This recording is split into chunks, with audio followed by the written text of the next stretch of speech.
বুঝছো তো কালা কালা শাড়ি পরে চোখটি বড় বড় আমি যখন বাইরে ছিলাম বাইরে বেঞ্চ ছিল তো মস্তকবিহীন ভূতের আতঙ্কে অসুস্থ 4 পড়ুয়া চাঞ্চল্য ত্রিপুরায়। ত্রিপুরার খোয়াই জেলার তেলিয়ামুড়া মহকুমার মোহরছড়া দ্বাদশের শ্রেণী বিদ্যালয়ে ফের ভৌতিক আতঙ্ক।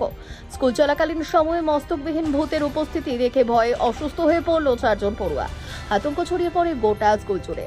অসুস্থ ছাত্রছাত্রীরা হল মনোজিৎ মণ্ডল, 6ষ্ঠ শ্রেণীর, দিয়া দেবনাথ, তনুশ্রী সরকার ও শুভশ্রী দেবনাথ, 3 জনই 7ম শ্রেণীর ছাত্রী।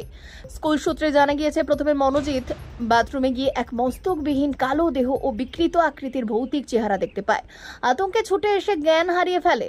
পরে একই বাথরুমে গিয়ে আরও 3 ছাত্রী সেই একই ভূতের উপস্থিতি টের পায় বলে দাবি করে। এই ঘটনায় 4 জনই অস্বাভাবিক আতঙ্কগ্রস্ত হয়ে পড়ে এবং তেলিয়ামুড়া মহকুমা হাসপাতালে নিয়ে যাওয়া হয় চিকিৎসার জন্য। বিদ্যালয়টি ইতিপূর্বেও নানা ভৌতিক ঘটনার কেন্দ্রবিন্দুতে থেকেছে বলে দাবি স্থানীয়দের। বহুদিন ধরে এই ছাত্রদের অভিভাবকরা স্কুল কর্তৃপক্ষকে অনুরোধ করে আসছিলেন স্কুলের ভেতরে নির্দিষ্ট বাথরুম ভেঙে দেওয়ার জন্য, যা অশুভ বলে বিবেচিত হয়ে উঠছে এলাকাবাসীর চোখে। স্থানীয় বাসিন্দাদের একাংশের মতে, স্কুল ভবনের অতীতে একাধিক অস্বাভাবিক মৃত্যু এবং ঘটনার পর থেকে সেখানে অলৌকিক আতঙ্ক বিরাজ করে। আর এই ঘটনার পর বিদ্যালয়ের নিরাপত্তা এবং পরিকাঠামো পুনর্বিবেচনার দাবি তুলেছেন অভিভাবকেরা। প্রশাসন ও শিক্ষা দপ্তর সূত্রে জানা গিয়েছে, বিষয়টি খতিয়ে দেখা হবে। ঘটনাটি আদৌ কোনো ভৌতিক প্রভাব নাকি মানসিক আতঙ্ক, অন্য কিছু, তার তদন্তে মিলবে প্রকৃত রহস্য। ব্যুরো রিপোর্ট, বর্তমান নিউজ।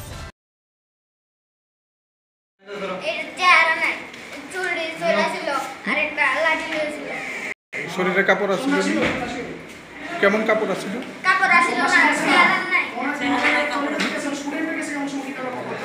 পাও হাত আছিল, কালা আসলো পাও লোক আছে না, কালা কালা শাড়ি পরে চোখটি বড় বড় আমি যখন বাইরে ছিলাম বাইরে বেঞ্চ ছিল তখন বেরিয়ে 2টা বাইরে এসে ম্যাচটা দৌড়ে আমার দিকে এমনি সারা সারি 1-2 বাথরুমে গেছে গা। তখন আমি গেছিলাম আমার হাতের দিকে এমনি সেটা দেখছে, আমি গেছি না 2টা গেছে গা ক্লাসের ভিতরে। দেখতে অনেক ভয়ঙ্কর আসলো, মানে অনেক শরীর অনেক কালা ছিল, চোখটি বড় বড় কালা, মাথা চুলটি বড় বড় সারাই না আসলো, কিন্তু ওইটা দেখছে মাথা নাই। আমি দেখছি মাথা চুল আছে বড় বড় চুল। তোমাদের স্কুলে বাথরুমে এরপরে স্যার কইছিল? আমি তো গেছি বোধহয় পুরো অজ্ঞান হয়ে গেছে কথা। তারপর আমার 2 জন দিদি স্টাফ রুমে লিয়ে গেছিলো। তারপরে আমার দিককাশিরা সবাই গেছে দিকে গা, এরপর তারা যে যাচ্ছে সবাই যে দিকেছে, তারপর তারা রেমন তৈরি হয়েছে। তারা গেছে দেখতে হবে ম্যাম, তারা দাদা দিদিরা না করছে বলে যাইস না তবে তারা গেছে, তারপরে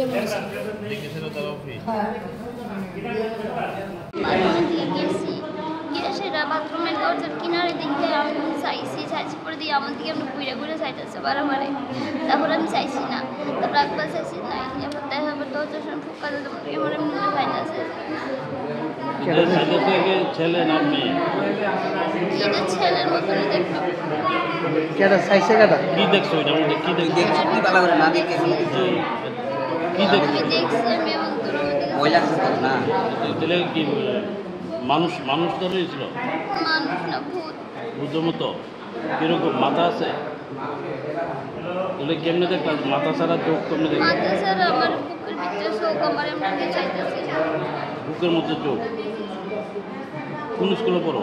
পিএমসি মোহরছড়া দ্বাদশ শ্রেণী বিদ্যালয়ে। পিএমসি মোহরছড়া দ্বাদশ শ্রেণী বিদ্যালয়ে। কোন ক্লাসে পড়ো? ক্লাস 7-এ। কতজন তোমরা আসলে? আমরা 3 জন। একজন করে গেছে। তারপরে কি হয়েছে? তারপরে দেখছি দেখা সে দইরা আয়া বসে ক্লাসে আয়া কান্না করতেছি, বান্ধবী তারা ধরতেছে। তারপরে দম দিদি তারা নিচে আয় সেটা আপনারা সারবেন তারা। বাথরুমে কি পড়ে গেছিল না? বাথরুমে তারা কি পড়ে গেছিল? না, বাথরুম থেকে দইরা আয়া বসে আয়া কান্না করতেছে ক্লাসে। আসে স্যার তারা কইছো না? কইছি, স্যার তারা গিয়ে সেটা দেখাইছে।